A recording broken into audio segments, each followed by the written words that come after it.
Hi everyone, welcome to my channel. आज हम drop हेम machine का बारे में शुरुआती का वीडियो बनाने जा रहे हैं। उसके बाद ड्रॉप हेम के बारे में पूरा डिटेल में जाएंगे, मॉडल वाइज जाएंगे, कंपनी वाइज जाएंगे और यूज का हिसाब से कौन सा ब्रेकर है, कौन सा फिनिशर है, क्या है, कौन सा लेबलिंग है, कौन सा ब्लेंडिंग है, वो सारी चीज़ का अपन डिटेल में जाएंगे। उसके बाद उसका ड्रॉप फ्रेम का गेजेस कैसे होता है, स्टैंडर्ड गेज कैसे डिसाइड करते हैं, उसका बारे में बताएंगे। आज जो अपन बताएंगे मोटा मोटा आपके इसका ये समझ लो इंट्रो वीडियो है। तो ये वीडियो देखने से पहले आप लोग को एक बार याद करा दूँ, प्लीज़ मेरा चैनल का लाइक कीजिए, फॉरवर्ड कीजिए, सब्सक्राइब कीजिए और मेंबरशिप लेने के लिए मत भूलना। मेंबरशिप लेंगे थोड़ा बहुत तो हम लोग का फाइनेंशियल गेन होगा, तो अपन को भी इंटरेस्ट होगा वीडियो बनाने में। ठीक है, तो आज का जो टॉपिक है देखो ड्रॉप फ्रेम का। सबसे पहले देखो इसका इमेज जो है ना, इसका बताता हूँ। यहाँ देखो ये जो ब्लू कलर का लाइन लाइन दिया है ना, ये है बटन रोल, मतलब लोहे का रोल है। उसमें ग्रुप रहता है। ग्रुप मतलब देखो ऐसे रोल है ना, ये पूरा स्मूथ नहीं रहता है, इसमें ऐसे ऐसे दाग दाग रहता है, मतलब ग्रुप जैसा, ताकि बेटर ग्रिप रहेगा। तो बेटर ग्रिप के लिए ग्रुप रहता है इसमें। और ये ब्लू कलर का सब हो गया bottom roll, first second third. और जो रेड कलर का बॉर्डर और सफेद सफेद दिख रहा है, वो हो गया टॉप रोल। हर बटन रोल के ऊपर एक एक टॉप रोल है। और ये जो काला कलर का देखो टॉप रोल की जो एंड एंड के ऊपर, शाफ्ट के ऊपर ये रहता है, एक एंड बुश रहता है निडल बेयरिंग जैसा। और निडल बेयरिंग क्या करता है, इसको जो ड्रॉप फ्रेम का टॉप रोल हाई स्पीड में घूमता है, उसको कोई अपन मोशन नहीं देते। बटन रोल की संपर्क में आके वही घुमाता है इसको। तो घुमाता है तो उसे घूमने के लिए बहुत ज़्यादा फ्रिक्शन होगा, तो इसीलिए एंड पुश रहता है दोनों साइड में। और एंड पुश का अंदर निडल बेयरिंग रहता है। तो एंड पुशेस रहता है हर ड्रॉप फ्रेम में, टॉप रोल में दोनों साइड में दो एंड पुश रहता है।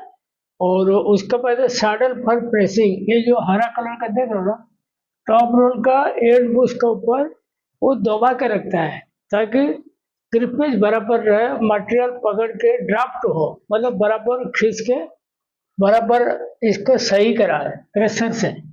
चाहे एयर प्रेशर होगा या न्यूमेटिक होगा, सैडल होता है।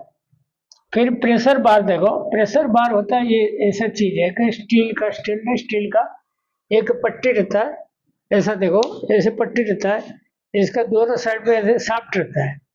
और ये मिडल और फ्रंट रोल के बीच में ऐसे मटेरियल के ऊपर रहता है, नीचे उसका मटेरियल नीचे पास होता है और ये ऊपर से दबा के रखता है। दबा के रखने से क्या होता है, जो फ्लोटिंग फाइबर होता है, जो इधर उधर भागते रहते हैं जो फाइबर, और बराबर मटेरियल के साथ आगे जाता है। और इसमें उस्टर वैल्यू वगैरह भी कम आता है। फीड मटेरियल हो गया कौन सा, देखो ये जो काला कलर का इधर से है ऐसा, ये टॉप रोल का नीचे और बटन रोल के ऊपर, इधर भी टॉप रोल की नीचे बटन रोल के ऊपर। और यहाँ देखो यहाँ कैसा है, टॉप रोल के नीचे। और ये प्रेशर बार के नीचे भी आया है, ये प्रेशर बार के नीचे भी आया है। ठीक है, उसके बाद देखो और ट्रम्पेट, ट्रम्पेट मतलब जो मटेरियल निकलेगा इसको कंडेंस करके स्लाइबर फॉर्म में लेके छोड़ेगा। उसके बाद देखो बैक जोन ड्राफ्ट, या जो मिडल और बैक रोल होता है उसका सेंटर टू सेंटर जो अपना गैप मेंटेन करते हैं, बैक जोन का ड्राफ्ट है। इसका अंदर ड्राफ्ट मतलब इसका सरफेस पे डिवाइड बाय इसका सरफेस पे बैक जोन का ड्राफ्ट आएगा। फ्रंट जोन का ड्राफ्ट कितना हो गया, फ्रंट रोल का सरफेस पे इसका divide by back middle roll का सरफेस पे, ये आ जाएगा फ्रंट जोन। ठीक है, अगर टोटल ड्राफ्ट देखोगे तो फ्रंट से बैक, टोटल ड्राफ्ट जो होता है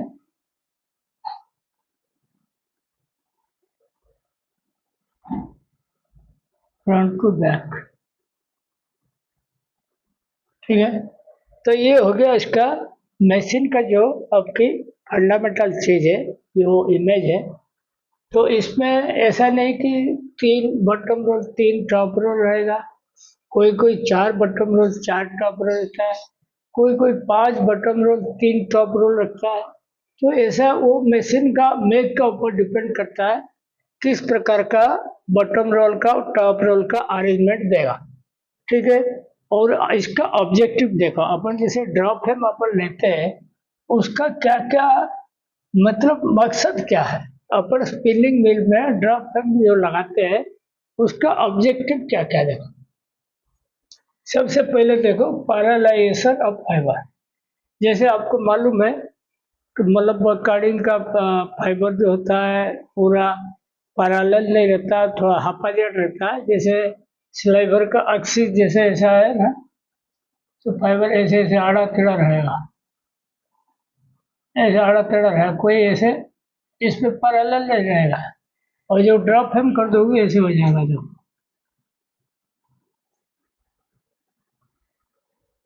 सीधी सीधी हो जाएगा, ठीक है। तो पैरेललाइजेशन करेगा ड्रॉप एम का होने के बाद, मतलब सीधा सीधा कर देगा ताकि आगे प्रोसेस के लिए फायदा हुआ, ठीक है। उसके बाद देखो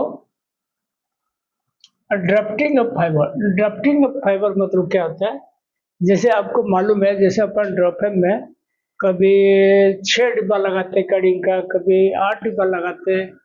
तो इसको जैसे अपन ड्राफ्टिंग करते हैं, जैसे 8 डिब्बा लगा है, समझ लो 5 ग्राम पर मीटर का 8 डिब्बा लगा है, कितना 5 ग्राम पर मीटर, ग्राम पर मीटर कितना 8 डिब्बा लगा है। तो 8 × 5 कितना हो गया 40, 40 ग्राम का फीड हुआ, 40 ग्राम का फीड हुआ।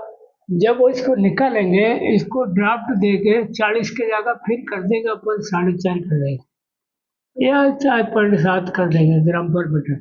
मतलब उतना मतलब खींच के इसको पतला करना पड़ता है। ड्रॉप हेम का ये पहला काम है, ड्राफ्ट दे के इसको पतला करना, ताकि जो जितना जो फीड मटेरियल में मोटा पतला होगा वो मर्ज होके उसको बढ़िया हो जाएगा, मतलब सही हो जाएगा, मर्ज होके मोटा पतला होगा, सब लेवल हो जाएगा। ड्राफ्टिंग द्वारा ऊपर देखो opening of twist of feed sliver.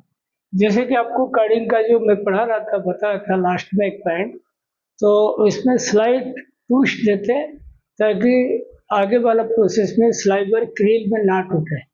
तो ये जो हल्का सा ट्विस्ट देते हैं, इसको क्या करते हैं, इसको ड्रॉप हेम के ब्रेक ड्राफ्ट के थ्रू इसको खुलवाते हैं, अनट्विस्ट कर देते हैं।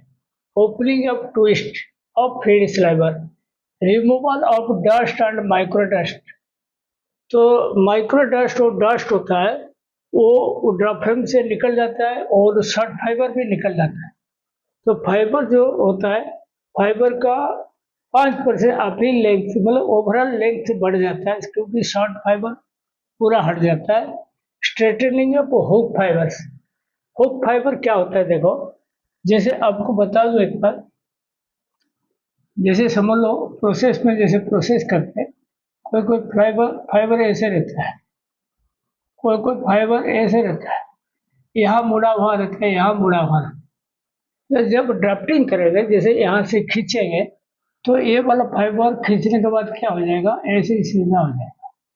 ये वाला फाइबर जैसे अपन इधर से खींचेंगे, उल्टा तरफ खींचेंगे, ये भी सीधा हो जाएगा। तो जो हुक रहता है, हुक अगर आप सीधा नहीं करोगे, वो बाद में आपको लेप्स में गिनती करके बता देगा कि इसमें लेप्स है, और कपड़े का फीलिंग पूरा खराब कर देगा, अपीयरेंस खराब कर देगा। तो इसमें हुक्स भी न्यूट्रलाइज करके सीधा कर देता है fibre. Provide a better linear density. Linear density मतलब जो ड्राफ्टिंग का स्लाइबर निकलता है, जैसे अब 8 स्लाइबर से एक स्लाइबर किए या 6 से एक किए, मोटा पतला सब मर्ज करके निकाले, हाँ ड्राफ्टिंग में किए, तो उसमें क्या होता है, कार्डिंग स्लाइबर से ज़्यादा यूनिफॉर्म रहता है linear density drop frame sliver का। मतलब उसका स्लाइबर का क्रॉस सेक्शन में कहीं पे काट दो इतना, 1 इंच का काट दो या 1 मीटर का काट दो, यहाँ 1 मीटर काट दो। इसका जब आप वेट करोगे सबका, तो आपका एक जैसा वेट आएगा, मतलब मोर यूनिफॉर्म रहेगा कंपेयर टू कटिंग मटेरियल से। इसमें ज़्यादा यूनिफॉर्म रहेगा, मतलब ऑल इवननेस कम हो जाएगा, मोटा पतला से मर्ज होके वो बराबर हो जाएगा। उसके बाद देखो, नंबर ऑफ पैसेजेस में बी 1, 2 और 3। ये भी एक ये चीज है, मतलब अपन ड्रॉप फ्रेम में कभी 1 पैसेज देते, कभी 2 पैसेज देते, कभी 3 पैसेज देते हैं। 1 पैसेज तब देते हैं जब ओपन एंड में एयर जेट में बिल्कुल कोर्स काउंट चलानी, 4 काउंट 6 काउंट चलानी। तो कार्डिंग से निकला, एक बार ड्रॉप फ्रेम चला लो, फिर ओपन एंड में लगा दो, धावा बढ़ा लो, वो होता है। और 2 पैसेज होता है, 90% मटेरियल में डबल पैसेज देते हैं। क्योंकि पता है, जैसे अपना ऐसे बोल रहा हूँ मैं, ये वाला हुक है, इसको बोलते हैं ट्रेलिंग हुक।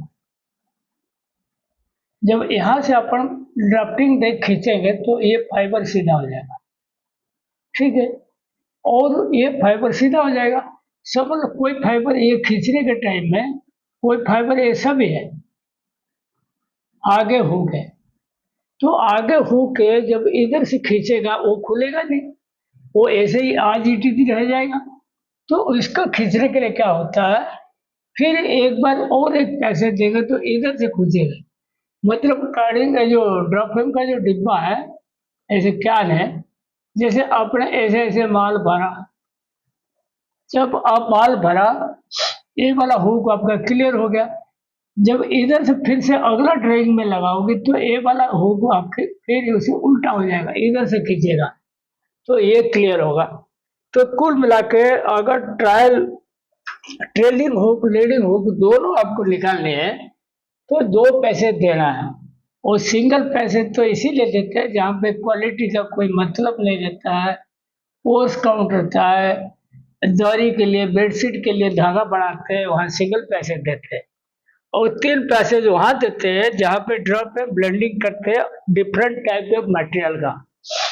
मतलब समझ लो आपने पीसी का माल चला रहे हो, एक ड्रॉप में आप क्या करोगे, कंपोनेंट वाइज पॉलिस्टर का क्या लगाओगे और इसका ये लगाओगे, कॉटन का लगाओगे। तो उससे पहले इसको लेबलिंग करना पड़ेगा, कार्डिंग का माल को ऑटोमेटिक ड्राइंग में लेबलिंग करोगे, लेबलिंग करने के बाद ब्लेंडिंग करोगे कंपोनेंट वाइज, फिर एक बार फिनिशर चलाओ। तो 3 पैसे पीसी वगैरह में 3 पैसे। समझ लो आपको कटर भी चला रहे हो, समझ लो आपके बहुत सारा पार्टी बोलते हैं और थोड़ा इविनेस लाओ और थोड़ा उस्टर कम करो, तो कभी कभी कटन में भी अपन 3 पैसे देते हैं। और रेयर केस में required break draft given to untwist, जो ब्रेक ड्राफ्ट देते हैं, ब्रेक ड्राफ्ट मतलब जो मिडल रोल और बैक रोल का स्पीड डिफरेंस। ब्रेक ड्राफ्ट जो होता है वो पीछे का मटेरियल का जो ट्विस्ट रहता है हल्का सा, वो ट्विस्ट को खुलने के लिए, अनट्विस्ट करने के लिए देते हैं। नंबर ऑफ डबलिंग फ्रॉम 4 से 10। जो ड्रॉप फ्रेम का पीछे डिब्बा लगता है, चाहे कटिंग का डिब्बा लगा, कुछ भी लगे, तो इसमें ऐसा रहता है 4 डिब्बा भी लगा सकते हो, 5 6 ऐसे करके 10 तक लगा सकते हो। वो डिपेंड करता है आप किस टाइप का माल चलाते हो। जैसे समझ लो बिल्कुल कोर्स काउंट माल चला रहे हो तो बल्कि बल्कि स्लाइबर है, तो वहाँ पे नंबर ऑफ डबलिंग 4 5 कर दोगे चल जाएगा। और बिल्कुल फाइन काउंट चला रहे हो 120 काउंट 140 काउंट, वहाँ पर 10 भी कर दोगे चल जाएगा। तो नंबर ऑफ डबलिंग डिपेंड करता है काउंट पैटर्न के ऊपर, और draft depends on number of doubling. जितना आप डबलिंग करेगा उसी हिसाब से, ज्यादा डबलिंग करेगा तो ज्यादा ड्राफ्ट देना पड़ेगा, कम डबलिंग करेगा कम ड्राफ्ट देना पड़ेगा। नंबर ऑफ हेड में सिंगल और डबल ड्रॉप हम कभी 2 डिलीवरी का रहता है, मतलब 2 कैन एक साथ निकलेगा, कभी कभी सिंगल भी रहता है, 1 कैन निकलेगा एक बार में, तो सिंगल रहता है या डबल रहता है। स्पीड फ्रॉम 250 एमपीएम से 1000 एमपीएम था, स्पीड जो होता है 250 से 1000 एमपीएम तक रहता है। तो उसमें डिपेंड करता है कौन सा माल किस में चला रहे हो और किस टाइप का माल है, पॉलिस्टर है या कॉटन है या पीबी है तो या रिसाइकल है, तो उसी हिसाब से आपको 250 एमपीएम से 1000 एमपीएम तक ले सकते हो। क्या डायमीटर देखो 350 से 1000 एमएम तक ले सकते हो, कोई दिक्कत नहीं है। Can height up to 1500 mm. तो आपकी कैन डाया जो है आप किस पर्पज में ड्रॉपहेम लगा उसी हिसाब से कैन का जो कैलर साइज जो बोलते हैं कितना साइज का कैन लगेगा आप चूज करके ले सकते हो। कैन हाइट 1500 तक रहता है, 1200 जनरल रखते हैं, फिर 1500 भी आया। पर कंट्रोलिंग फ्लोटिंग फाइबर्स प्रेशर बार गिवन, ये जो बताया था आपको स्टील का एक पट्टी रहता है इसको प्रेशर बार कहते बोलता है। जैसे मटेरियल ड्राफ्टिंग जोन में जाता है जैसे शॉर्ट फाइबर ऐसे ऐसे इधर उधर भागता रहेगा तो प्रेशर बार रहेगा ना। प्रेशर बार क्या होता है देखो ऐसे रहता है, माल नीचे जाता है उसको दबा के रखता है तो फ्लोटिंग फाइबर ऐसे ऐसे भाग नहीं सकता, वो मटेरियल के साथ आगे जाएगा। तो उसके बाद देखो ड्राफ्टिंग में भी स्प्रिंग लोडेड और न्यूमेटिक। कोई कोई ड्राफ्टिंग होता है उसमें बहुत स्ट्रांग स्प्रिंग देता है, ऐसे दबा दो और क्लम्पिंग कर दो तो टॉप रोल दब के प्रेशर दे देते तो बराबर इसका आ जाता है, इसका मतलब सैडल दबा देता आ जाता है। कभी कभी क्या होता है उसमें एयर प्रेशर भी कनेक्टेड होता है तो सैडल को दबाने के लिए जो हवा अपन भरेंगे पाइपलाइन में तो ये सैडल को दबा देगा और वो दबा देगा बट टॉप रोल को बटम रोल के ऊपर दबा देगा। तो न्यूमेटिक भी रहता है, लोडेड रहता है, वो कंपनी का मेक के हिसाब से। ऑटोलेबलर मस्ट प्रोवाइडेड फॉर लेबलिंग और फिनिशिंग। ऑटोलेबलर ड्रॉपन जो होता है लेबलिंग भी कभी कराते हैं, कभी फिनिशर माल में भी फाइनल माल में भी लगाते हैं। Number of doubling depends on bulkiness of sliver. Bulkiness of sliver मतलब समझ लो आपने बिल्कुल कटन चला रहे हो 100% तो उसमें 30 काउंट चला रहे हो तो इसमें आपने क्या करोगे, समझ लो आपने 8 स्लाइवर लगा ब्रेकर में और रफिंग 130 है। अगर आप समझ लो इसमें ऊल चला रहे हो या ऊल विस्कस चला रहे हो, दोनों बल्कि माल रहता है तो उस केस में क्या करोगे 8 की जगह आप 6 स्लाइवर रखना पड़ेगा। तो उसमें क्या मटेरियल ज़्यादा बल्कि होता है ना तो ड्राफ्टिंग नहीं होता, तो बल्कीनेस के ऊपर हिसाब से आप इसका नंबर ऑफ डबलिंग भी डिसाइड कर सकते हो। और higher the doubling more CSP देखो, अगर आपकी डबलिंग ज़्यादा रखोगे CSP ज़्यादा आएगा, ठीक है। और lower the doubling auto convert link करो कट्स डाउन। जब नंबर ऑफ मतलब डबलिंग कम करोगे ऑटो करो का वर्किंग अच्छा रहेगा, उसमें कट्स वगैरह थोड़ा कम आता है क्योंकि बारीकी से ड्राफ्ट हो जाता है, कोई थिक थिन नहीं रहता और उसी का अच्छा इफेक्ट आता है। Section from drafting zone must proper quality purpose. जो ड्राफ्टिंग जोन से जो एटमॉस्फेरिक फ्लाई रहता है या उसका अंदर उड़ता रहता है, यहाँ से सक्शन का थ्रू पंखा के अंदर चला जाना चाहिए।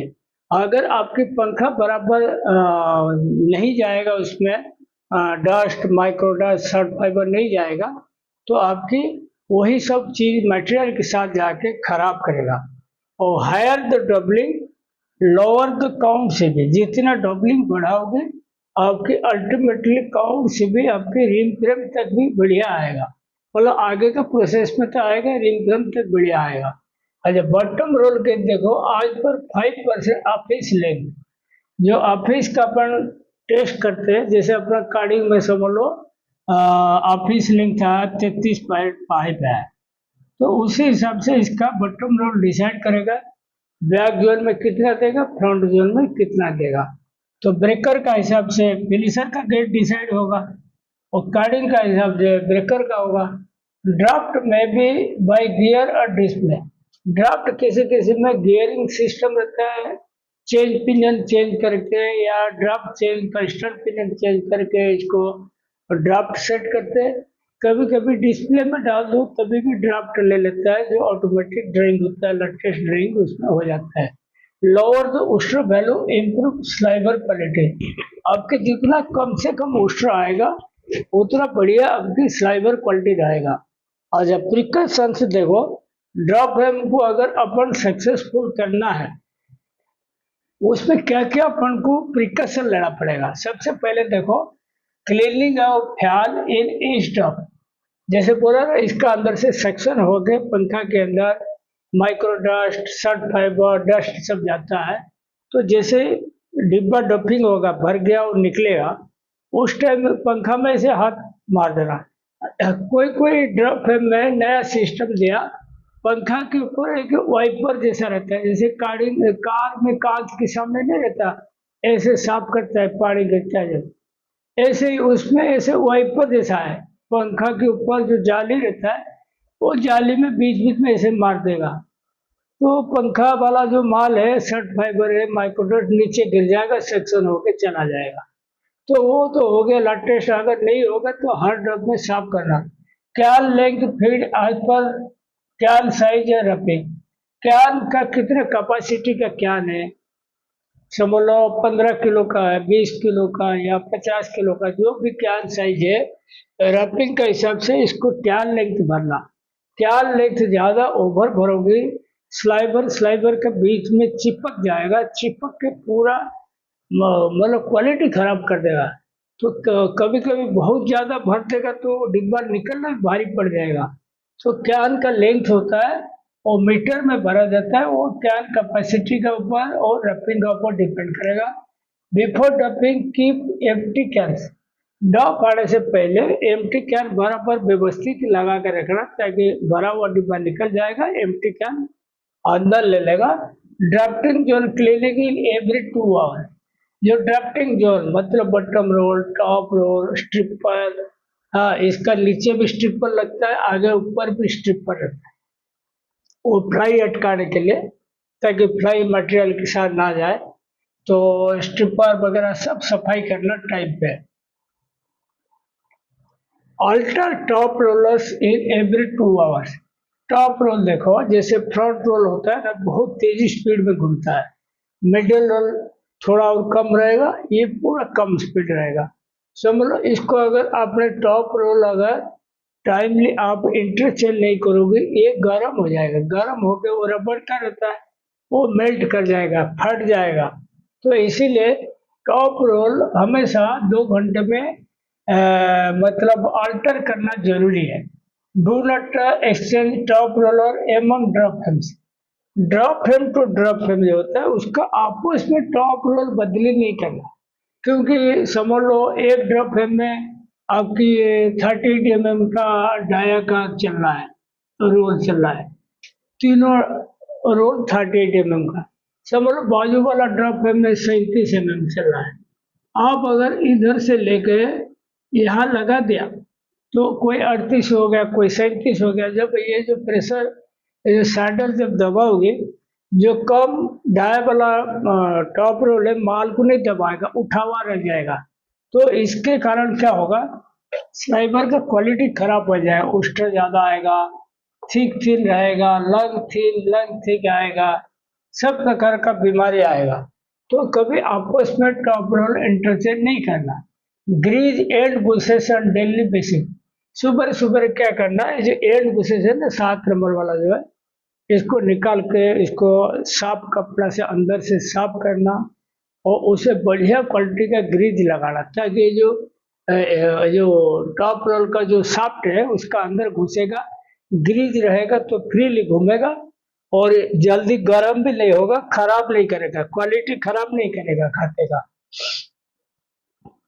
Colour coding and basis to trace out interchange, एक कलर कोडिंग एंड बेसिस मतलब देखो, जैसे ये फ्रंट रोल का टॉप रोल समझ लो यहाँ ग्रीन है, ये मिडल में समझ लो दोनों रेड है, इसमें समझ लो ब्लू है, तो क्या करोगे आप, टॉप रोल इंटरचेंज का टाइमिंग डाल देना, समझ 2 घंटा हो गया, ये जो आगे वाला टॉप रोल पीछे जाएगा, पीछे वाला आगे आ जाएगा, फिर और 2 घंटा हुआ, फिर मिडिल वाला आगे आ जाएगा, तो आगे वाला इधर आ जाएगा। ऐसे इंटरचेंज करते रहोगे ना कंटिन्यू, समझ लो यहाँ अपने इंटरचेंज बिल्कुल नहीं किया तो ये आगे वाला टॉप रोल गर्म हो के फट जाएगा। तो फट जाएगा तो किसका खरा नुकसान होगा? कंपनी को नुकसान होगा। तो कलर कोडिंग करके रखने से मालूम पड़ेगा ये कब चेंज हुई टॉप रोल। ठीक है। Pressure bar must pressed on material. तो ये प्रेशर बार ये बता ना यहाँ जो डट डट है ग्रीन का, तो मटेरियल के ऊपर हमेशा रहेगा, तब फ्लोटिंग फाइबर इसका कंट्रोल करेगा। कभी कभी प्रेशर बार के ऊपर कारीगर माल खिंचा लेते हैं तो वो उष्ण बिल्कुल भयंकर बढ़ जाता है, 2-3 गुना ज्यादा आ जाएगा, मतलब 2.5 आना चाहिए 5 आ जाएगा। तो कभी ऐसे नहीं करना। Bottom roll gauges must centre to centre. Centre to centre मतलब समझो, समझ लो ये बॉटम रोल है, ये बॉटम रोल है, ठीक है। इसका जो गेज होता है यहाँ से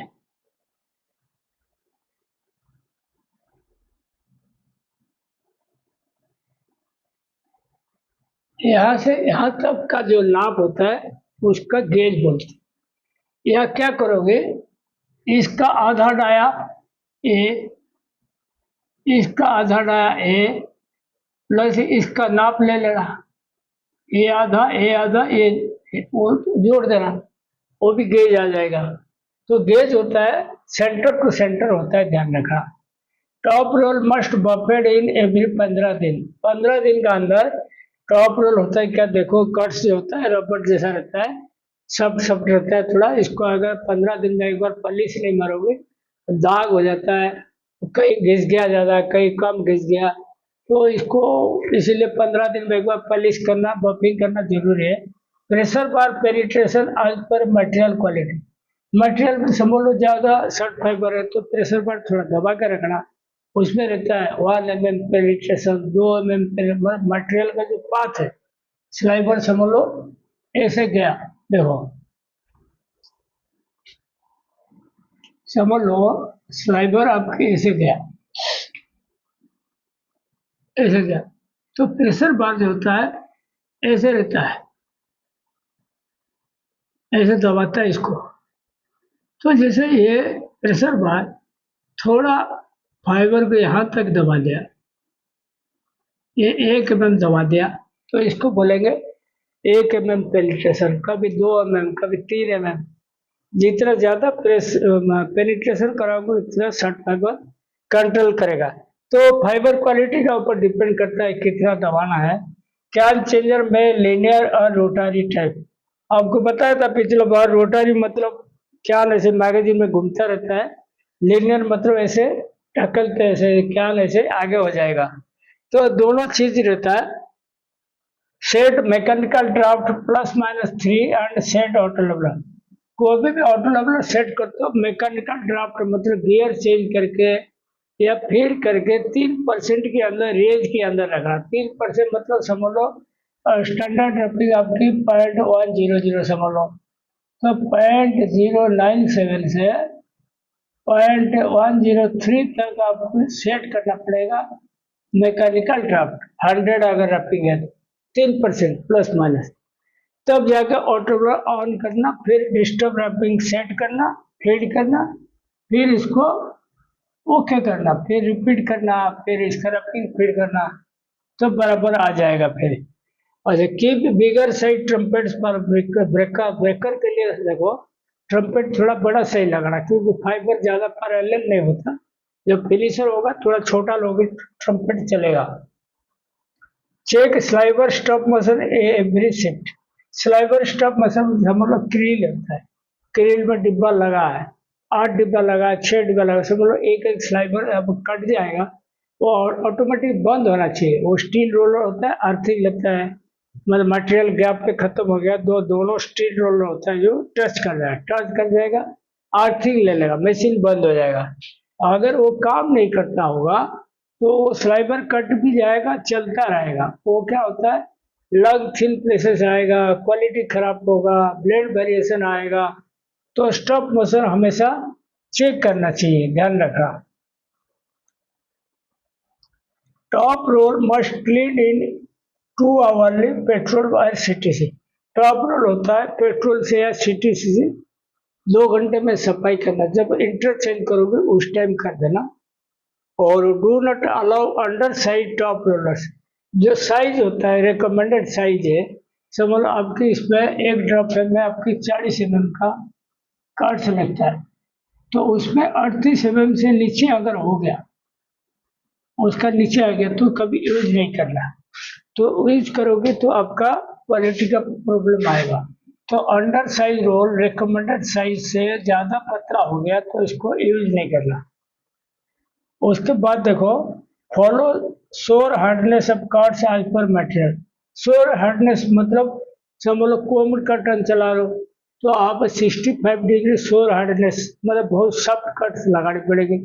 कार्डेज चला रहे हो तो 83 डिग्री लगाओगे, या समझ लो पॉलिस्टर चला रहे हो तो 90 तक भी लगा सकते हो। तो वो डिपेंड करता है मटेरियल किस टाइप का चला तो उसका कार्ड्स का सॉफ्टनेस कितना रहेगा। Follow randomization to avoid shade variation. जब ड्राइव में डिब्बा लगाओगे तो नंबर के हिसाब से लगाना ताकि बराबर मिलजुल के फाइबर चले और शेड वेरिएशन कम रहे, काउंट से भी कम रहे, सब बढ़िया रहे। Set speed break drop trumpet as पर मटेरियल के हिसाब से स्पीड सेट करना, ब्रेक ड्रॉप सेट करना, ट्रम्पेट साइज सेट करना, और set wrapping as per count to be spun. Count कौन सा चलानी है उसी हिसाब से ड्रॉप हेम का रैपिंग सेट करें। ये कुल मिलाकर ड्रॉप हेम का आज ये हुआ मतलब इंट्रो हुआ समझ लो, और इसको ध्यान रखो, आगे ड्रॉप हेम का बहुत सारी टॉपिक आएगा और आप लोग सब देखते जाइए और नॉलेज गेन करते रहिए। Thank you.